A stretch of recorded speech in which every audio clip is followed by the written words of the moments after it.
Hai semuanya, selamat datang di channel Jespier Movie. Di video kali ini, kita akan membahas film Pengabdi Setan yang dirilis pada tahun 2017. Sebelum kita mulai videonya, jangan lupa tekan tombol subscribe dan aktifkan loncengnya, biar kamu gak ketinggalan video selanjutnya. Berlatar pada tahun 1981, film dibuka dengan memperlihatkan seorang ibu terbaring di atas ranjang sambil melantunkan doa. Lalu cerita beralih kepada Rini, seorang wanita muda yang tengah dilanda kebingungan karena masalah finansial. Keluarganya kehabisan biaya untuk pengobatan sang ibu yang telah jatuh sakit selama 3,5 tahun tanpa pernah diketahui penyebabnya. Demi membantu keluarga, Rini rela menghentikan kuliahnya dan mencoba meminta royalti dari lagu ikonik ibunya yang dulu terkenal, yaitu Kelam Malam. Namun, masa kejayaan sang ibu di dunia tarik suara sudah lama redup, sehingga royalti pun tak lagi ada. Ayahnya kemudian memutuskan menjual rumah mereka demi bertahan hidup, hingga akhirnya keluarga ini terpaksa tinggal di rumah sang nenek. Tetapi, uang hasil penjualan itu masih jauh dari kata cukup untuk biaya hidup maupun pengobatan, sehingga rumah nenek pun ikut tergadaikan. Rini tidak sendiri. Ia memiliki 3 adik laki-laki. Yang pertama adalah Tony, berumur 16 tahun, yang rela menjual motor dan barang-barang pribadinya untuk membantu keluarga. Eko, maafkan Bapak ya. Udah gak apa-apa, Pak. Kedua ada Bondi, bocah berusia 10 tahun yang masih polos. Serta Ian, si bungsu berumur 6 tahun yang bisu sejak lahir. Mereka sekeluarga bekerja sama merawat sang ibu yang kondisinya sudah sangat lemah. Karena tubuhnya hampir tak bisa digerakkan, satu-satunya cara sang ibu meminta bantuan adalah dengan membunyikan lonceng kecil di samping tempat tidurnya. Tony memiliki kedekatan khusus dengan ibunya. Setiap sore sebelum hari mulai gelap, ia selalu membantu menyisir rambut ibunya dengan penuh kasih. Saat melakukannya, Tony menyadari bahwa helaian rambut sang ibu mulai rontok. Rambut ibu kenapa?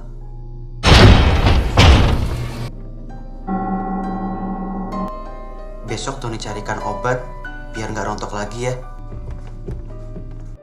Tak lama kemudian, Rini tanpa sengaja mendengar percakapan antara ayah dan ibunya. Walau tidak jelas, samar-samar terdengar ayahnya menyuruh istrinya untuk mati saja demi meringankan beban anak-anak mereka. Suatu malam, Rini terbangun karena mendengar bunyi lonceng dari kamar ibunya. Ia segera menghampiri dan terkejut melihat sang ibu tampak bisa bangun dari tempat tidur. Namun, saat didekati, Ibu sudah bisa bangun.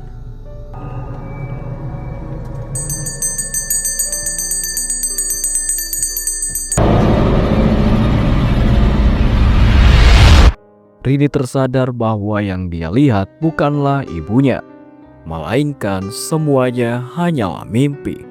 Beberapa waktu kemudian, bunyi lonceng itu kembali terdengar. Rini merasa seperti mengalami kejadian yang sama. Ia melihat ibunya kembali bisa berdiri dan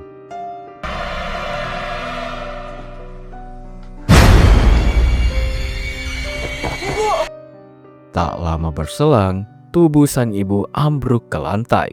Di saat itulah mereka menyadari bahwa sang ibu telah meninggal dunia.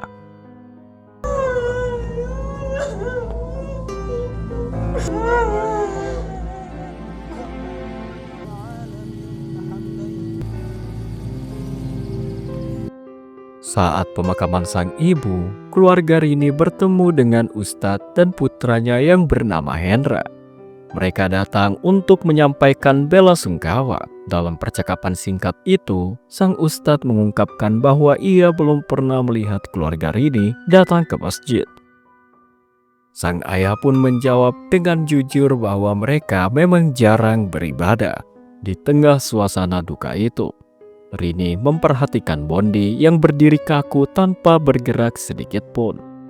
Ketika Rini mendekatinya, Bondi berbisik dengan wajah pucat, Ia mengatakan bahwa menurut guru agamanya di sekolah, jika ada 40 langkah anggota keluarga meninggalkan makam, maka jenazah di dalamnya akan bangun kembali. Mendengar hal itu, Rini segera menenangkannya dan mengatakan bahwa hal itu tidaklah benar. Rini menambahkan bahwa apa yang dikatakan oleh guru Bondi hanyalah tahayul belaka. Karena tidak ingin berlama-lama di pemakaman, Bondi akhirnya melanjutkan langkah terakhirnya dan meninggalkan makam sang ibu.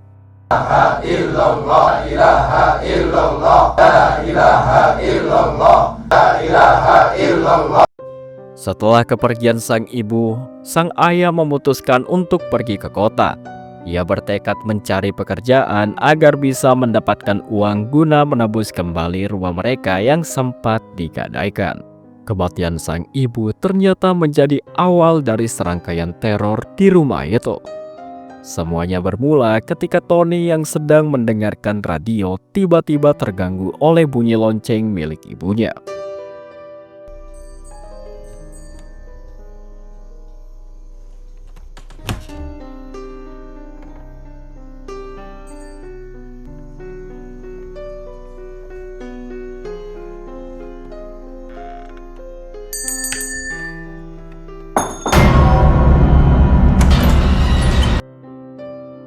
Sejak saat itu, mereka hidup tanpa kedua orang tua dan harus saling mengandalkan satu sama lain.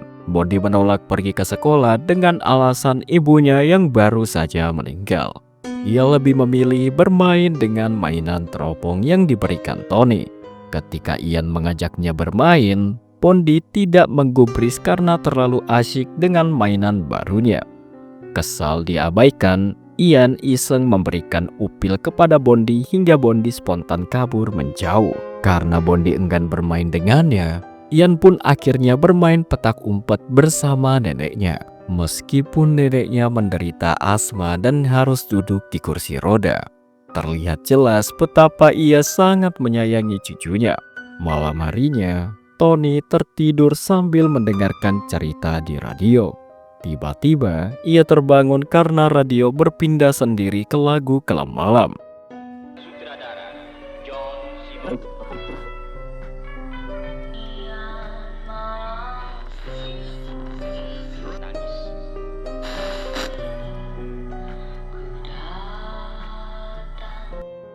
Beberapa kali ia mencoba mengganti saluran, namun lagu ibunya terus saja terdengar.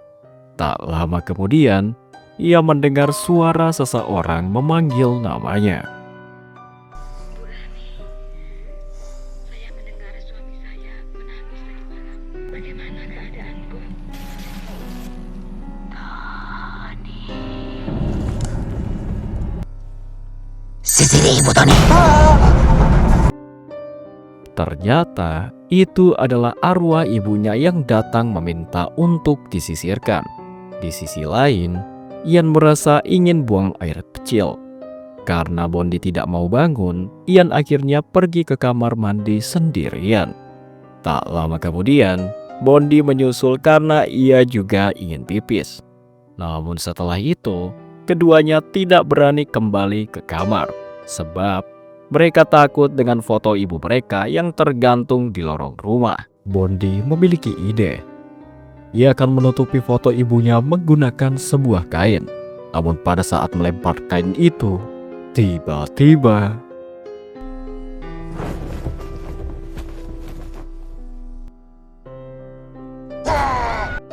melihat kejadian itu, Bondi pun histeris.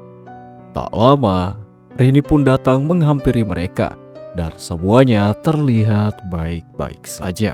Sementara itu, di waktu yang sama, di kamar lain, nenek sedang menulis sebuah surat dengan ekspresi ketakutan. Keesokan harinya, Tony mengunjungi makam ibunya dan mengubur barang-barang peninggalan sang ibu, agar ibunya dapat tenang di alam sana. Di waktu yang sama, Rini berjalan dengan Hendra. Beberapa saat kemudian, Hendra mengatakan jika pada saat pemakaman kemarin, ia sempat melihat seorang wanita yang sama persis dengan ibu Rini. Tak cukup sampai di situ, pada saat Hendra berjalan kaki di depan rumah Rini, ia sempat melihat perempuan itu sedang berdiri tepat di kamar ibunya. Namun Hendra merasa bahwa apa yang dia lihat adalah arwah jahat yang menyerupai wujud ibu Rini. Sehingga Hendra menyarankan Rini dan keluarganya menetap sementara di rumahnya. Rini yang kurang percaya dengan hal goib pun menolak ajakan itu. Ia merasa hanya akan memberatkan keluarga Hendra. Maka dari itu, Rini memutuskan tetap berada di rumah sampai ayahnya pulang. Pada saat kembali ke rumah, Rini mendengar suara teriakan Bondi. Bondi sangat terkejut karena menemukan neneknya sudah tewas tercebur ke dalam sumur.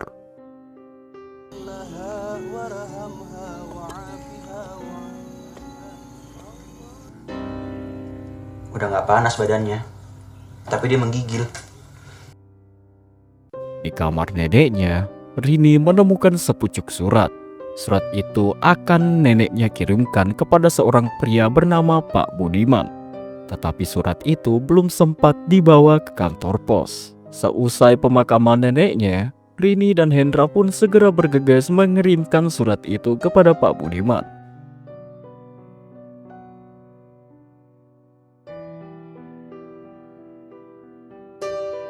Sesampainya di sana, Pak Budiman menceritakan masa lalu neneknya Rini. Pada saat mereka muda, rupanya Pak Budiman berteman baik dengan nenek Rini. Singkat cerita, nenek Rini menikah dengan teman kelasnya. Mereka pun mempunyai anak yaitu ayahnya Rini.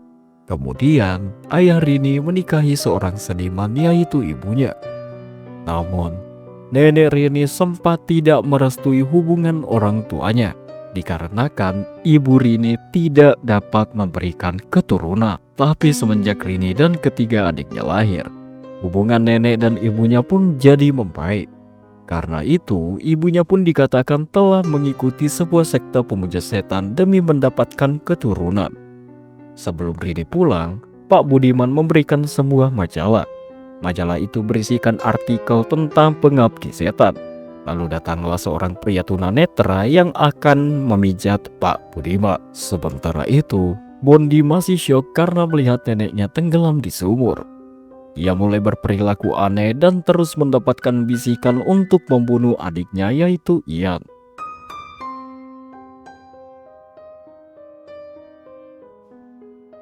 Di samping itu, Ian pun mendapatkan berbagai teror dari arwah neneknya.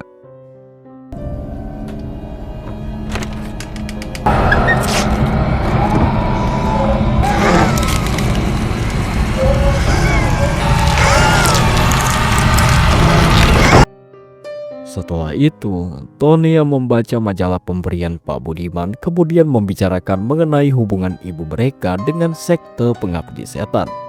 Melalui artikel di majalah itu, Tony menjelaskan jika di kota-kota besar memang ada sebuah organisasi pemuja setan yang berhubungan dengan kesuburan. Tapi setiap anak terakhir yang dihasilkan dari ikut sekte itu harus diserahkan ke sekte kalau sudah berumur 7 tahun. Anak terakhir ibu mereka adalah Ian. Sedangkan 3 hari lagi Ian akan berusia 7 tahun dan anak itu akan diambil dengan cara dijemput oleh mayat-mayat hidup. Tapi Rini tidak percaya dengan semua hal itu. Ketika sedang menyiapkan makanan untuk Ian, Rini mendengar suara nafas neneknya. Rini terkejut karena melihat penampakan neneknya. Mereka pun segera memanggil Pak Ustadz untuk memeriksa rumahnya. Pak Ustadz mendoakan rumah itu lalu ia menasihati agar mereka beribadah supaya setan tidak gampang masuk ke dalam rumah mereka. Atas saran Pak Ustadz, pada malam harinya Rini mulai berwudu. Ketika berwudu, Rini diganggu oleh ibunya. Setelah selesai berwudu, Rini pun segera mendirikan sholat.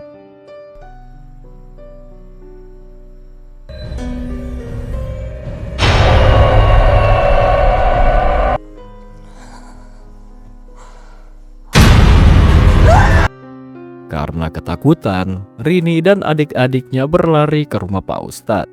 Untuk sementara mereka akan menginap di sana. Keesokan harinya, Tony mengatakan jika menurut majalah ini, anak itu tidak akan bisa diambil jika tidak direlakan oleh keluarganya.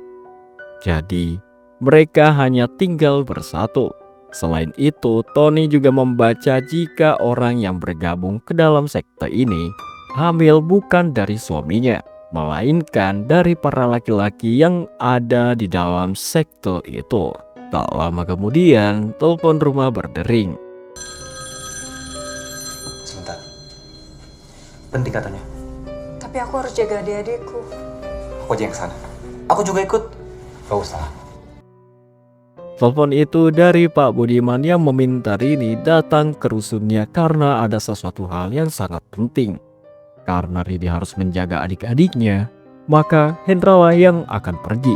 Sementara itu, Bondi terus dibisiki oleh neneknya untuk mencelakai Ian. Sesampainya di rusun, Hendra diberikan sebuah artikel oleh Pak Budiman. Artikel itu sebagai koreksi dari majalah yang ia berikan sebelumnya. Hendra bertanya-tanya apa yang terjadi pada keluarga Rini. Sebelum menjelaskan panjang lebar, Pak Budiman menaikkan volume radio agar orang di luar tidak mendengar percakapan mereka. Dan ia mulai menjelaskan apa yang sebenarnya terjadi pada keluarga Rini. Setelahnya, Hendra pun pulang. Tiba-tiba, Saya bilang sore kan? Sore saya tidak bisa, Pak. Buka pintu, Pak. kembali pada Hendra yang masih dalam perjalanan pulang. Tiba-tiba ada seseorang berlari di hadapannya. Dan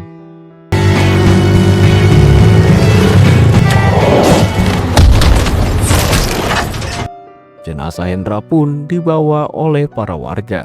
Dan Rini menemukan sebuah artikel yang terjatuh dari saku Hendra. Malam harinya, Rini melihat arwah Hendra di luar rumah. Tangannya pun ditarik keluar.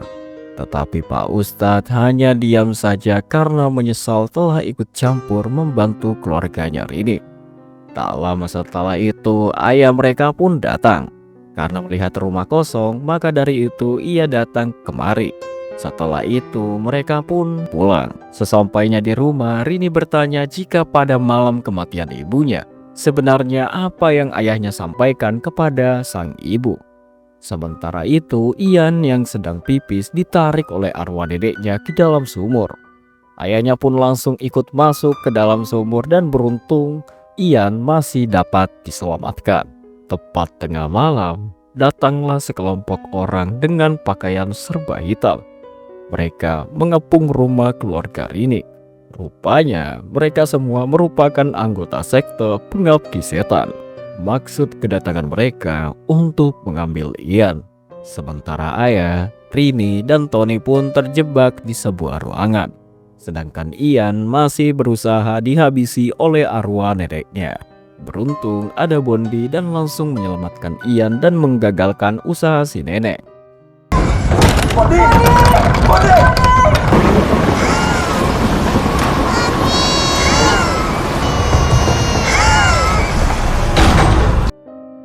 Akan tetapi ayahnya menolak. Dia membawa sebilah pisau dan menyuruh mereka semua pulang. Para pengabdi setan pun hanya diam. Dan mereka menaburi benih di pekarangan rumah. Setelah itu para pengabdi setan pun pergi dan suasana rumah kembali tenang. Keesokan harinya keluarga Rini memutuskan untuk pindah ke rumah susun. Dari pagi mereka sibuk mengemas barang. Setelah itu mereka menunggu mobil yang akan menjemput mereka. Namun dari pagi sampai petang, mobil yang mereka tunggu tidak kunjung datang. Malahan Pak Ustadz lah yang datang ke rumah mereka dan meminta maaf karena tidak dapat membantu mengemaskan barang-barang mereka.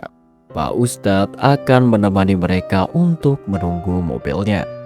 Mereka pun duduk bersama sambil menunggu hari ulang tahun Ian yang ke-7 tahun.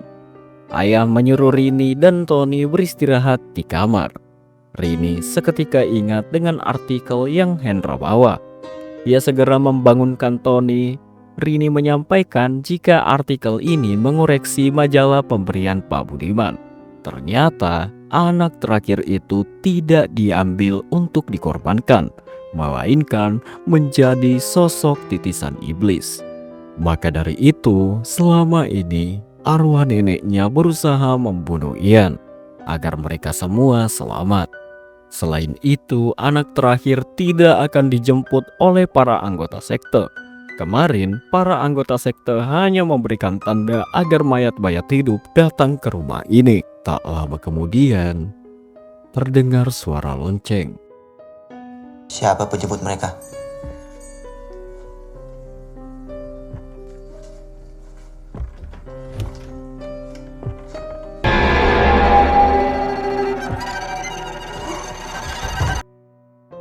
Mereka melihat ibunya naik ke lantai atas. Sementara itu, ayah Rini diganggu oleh arwah sang istri.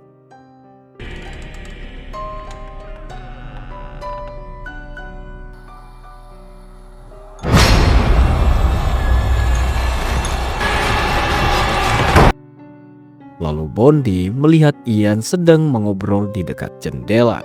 Pemandangan itu cukup aneh, mengingat Ian tidak dapat berbicara.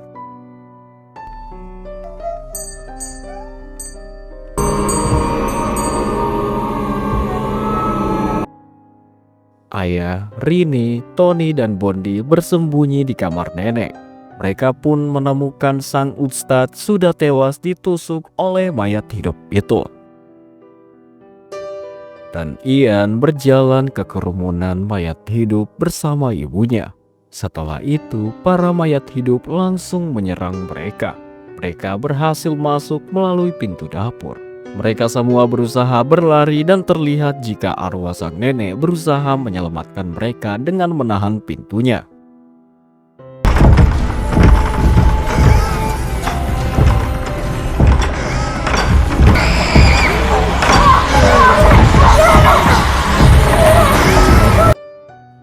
Budiman pun datang dengan mobilnya.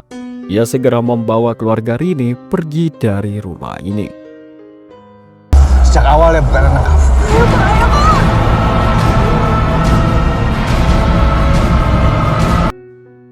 1 tahun telah berlalu. Kini mereka tinggal di sebuah rusun dan hidup dengan damai. Dan film pun selesai. Itulah kisah di balik film Pengabdi Setan. Kalau kamu suka pembahasan seperti ini, jangan lupa like, komen, dan subscribe.